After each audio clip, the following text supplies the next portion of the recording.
Bonjour Xavier. Bonjour. Alors tu es le président du club Ultra Cycling Aventure. C'est Oui, c'est ça. un club FFCT. Et tu es aussi organisateur notamment de l'Ultra des Trois Merveilles qui a eu lieu le week-end dernier. Alors pour commencer, tu as créé ce club il y a peu de temps. C'est quoi la genèse du club? Comment t'es venue l'idée de créer un club et pourquoi tu n'as pas adhéré à un club existant? Alors, pourquoi est venu le club? C'est que j'ai pratiqué la longue distance en fait en dehors d'une fédération, ce que font beaucoup de pratiquants, mais j'avais cette passion de vouloir la transmettre aux autres. Et je me suis dit, on est plusieurs à se connaître en tant qu'amis localement, et ce serait bien de se monter un club pour structurer les événements qu'on organise, et puis essayer de se rassembler en un petit nombre d'adhérents. Là, j'ai recherché plusieurs fédérations, et ce qui est venu en toute logique, c'est la Fédération française de cyclotourisme, puisque la longue distance, c'est quand même un de ses prérogatives, on va dire, qui pratique déjà, notamment avec le Paris-Brest-Paris, qui est sans doute l'épreuve la plus célèbre de la Fédé. Mm. Donc, il y a 2 ans à peine maintenant, on a créé le club, on s'est affilié, enfin, on a monté l'association, on s'est affilié au club. Et puis, la grande surprise, on devait être 3-4 licenciés. Et très rapidement, dans les 2 mois qui ont suivi, on a reçu beaucoup de demandes et on est monté quasiment à 20 licenciés dès le départ.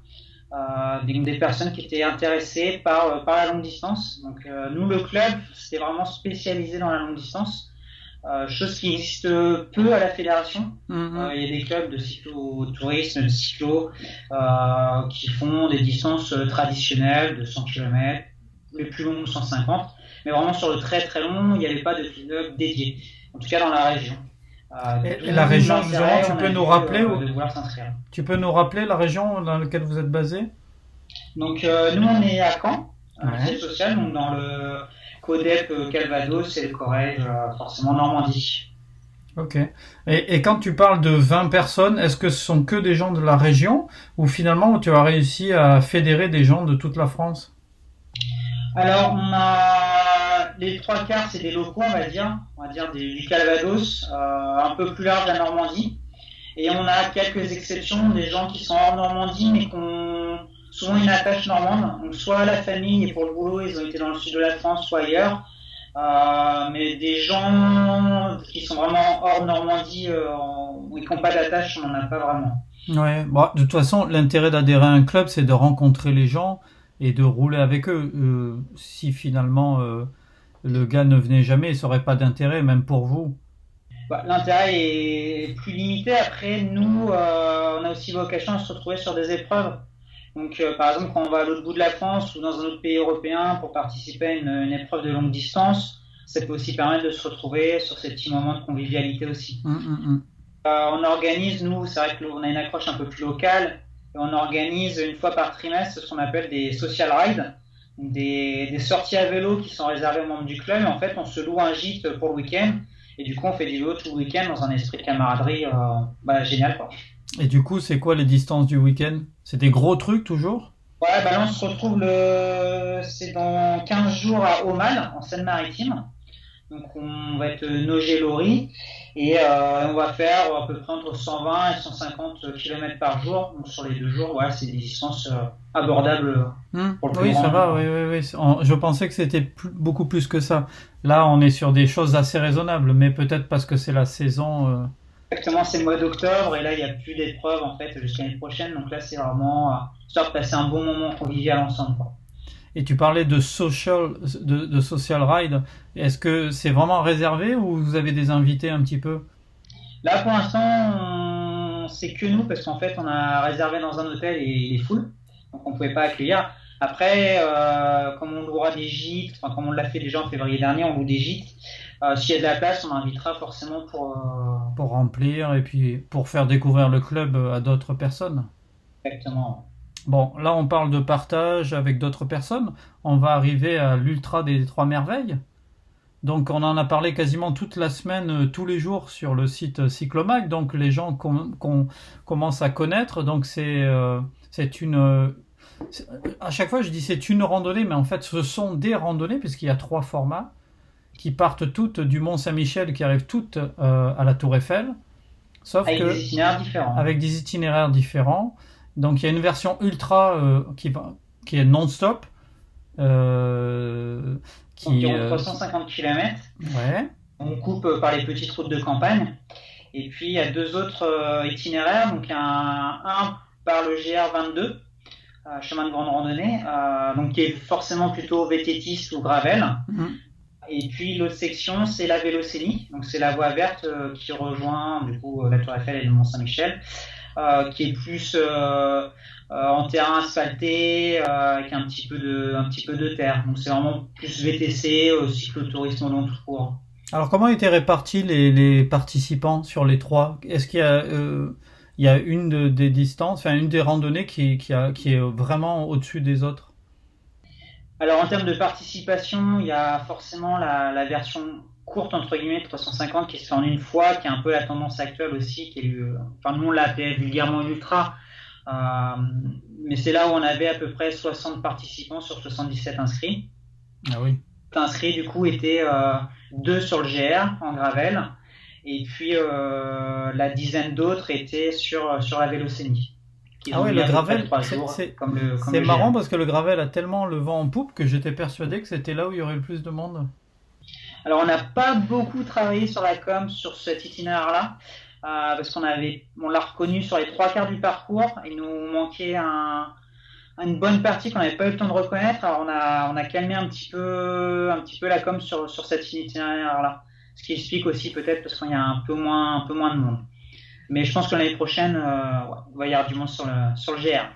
Ah bah oui, oui, ça j'en doute pas. Mais de toute façon, ce sont des événements qui sont vraiment dans l'esprit des brevets, des différents brevets de la Fédé. C'est-à-dire, on n'est pas sur des événements mercantiles, on pourrait dire. C'est-à-dire qui sont là pour rapporter de l'argent. Toi, à la limite, qu'il y ait 60 personnes ou 6000, Je préfère 60 que voilà, 6 c'est 000. ça, oui. En termes d'orga et tout, Oui, oui, c'est plus familial. Nous, on a un petit club encore. Hein, on n'est pas 500 licenciés. Hein. Donc, en termes d'organisation, on préfère quand même que ça reste un peu familial. Après, il y en a beaucoup d'anciens. Il y avait beaucoup de licenciés cyclo qui étaient sur l'épreuve aussi. Ils ont tous dit que c'est une épreuve qui peut monter à plusieurs milliers de participants. Mais là, on n'aura pas les reins assez solides en tout cas actuellement, pour accueillir autant de monde. ouais, bien sûr. Alors, les conditions, météo, tout ça, vous avez eu de la pluie? Alors, sur le GR et la Vélocénie, nos clients sont partis le vendredi. Mhm. 3 jours pour eux, 3 jours d'un beau voyage à faire, une belle aventure. Ils ont eu que du soleil, donc un temps magnifique pour eux. Un léger vent de face, qui a duré quasiment une semaine, vent de face de vent d'est, qui est assez rare, donc c'est quand même pas de chance. Et puis pour le départ de l'ultra, le samedi matin, grosse averse jusqu'à la levée du jour, parce que le départ est à 4h, donc de 4h à 7h30, la pluie et des cordes et des cordes. Mhm. Puis après le soleil pour sécher et un petit peu de pluie en soirée sur Paris pour ceux qui sont arrivés en fin de journée. Et d'un point de vue de l'organisateur, c'est un ultra aussi, non? T'as pas beaucoup dormi, j'imagine? Nous, ça commence le vendredi 2-3 heures avant même le départ de la Vélocénie pour qu'on se rende sur place, qu'on installe tout ça. Après, on est rentré à l'hôtel au Mont Saint-Michel le vendredi soir. Il était en gros 21h. À 3h du mat, on était au Mont Saint-Michel en train de monter les Barnum. Donc on n'a quasiment pas dormi. Puis une fois qu'on a lancé le départ à 4h du mat, c'est non-stop jusqu'à 23h30. Les derniers participants arrivaient à Paris. Il fallait accueillir. Donc une grosse journée, un gros week-end. Mais bon, pas de regret, ça donne autant de frissons que d'y participer, j'imagine. Ouais, il y a beaucoup de plaisir à organiser et j'ai aussi beaucoup de plaisir à participer sur d'autres épreuves. L'avantage, c'est que je fais les deux. Alors, sur les 77 qui ont pris le départ, tous sont à l'arrivée? Il y a un petit groupe de 3 ou 4 qui ont pris le train sur Dreux pour rejoindre Paris, parce qu'ils étaient vraiment très en retard, ils étaient vraiment très fatigués. Et on a une autre abandon d'une fille de notre club qui s'est fait mal au genou, qui a une tendinite. Donc malheureusement qui a dû abandonner. Mais hormis ces 4 ou 5 cas maximum, tout le monde a réussi la distance. Bon, mais c'est plutôt pas mal ça. Mhm. Ouais, c'est plutôt pas mal. Alors, on va l'aborder Et brièvement, mais on fera beaucoup un autre. s'entraînent en amont sur les BRM organisés par la Fédé. C'est ce que je dis, c'est le meilleur entraînement qui soit, c'est de participer au BRM. Un 200, puis après un 300, puis après un 400, puis l'Ultra des 3 merveilles, ça passe comme une lettre à la poste ou d'autres épreuves. Bah oui, oui, oui. On va évoquer les prochains événements organisés par le club.